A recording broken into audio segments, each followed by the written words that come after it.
The Book of Amos is one of the most powerful and direct messages in the Bible. It is a warning to people who think they can live in injustice and still expect God's blessing. The prophet Amos was not a king, priest, or famous leader. He was a simple shepherd and farmer from Tekoa.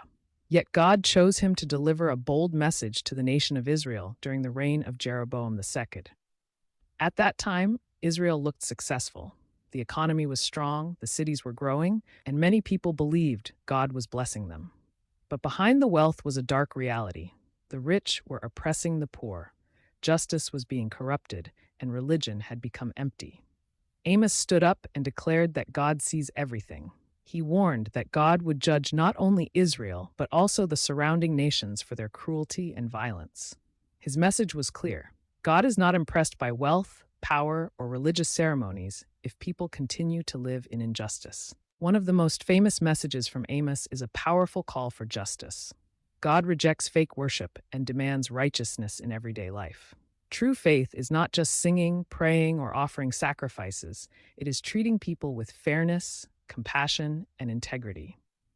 Amos also warned about a coming day of judgment. Many people believed the day of the Lord would bring victory for them. But Amos shocked them by saying it would actually bring darkness because they had turned away from God's ways. Despite the strong warnings, the book ends with hope. God promises that after judgment, he will restore his people. Broken cities will be rebuilt, and blessings will return. The message of Amos is still powerful today.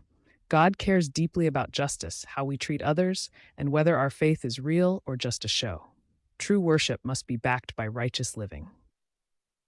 The Book of Amos reminds us that God sees everything, defends the oppressed, and calls every generation to live with justice and truth.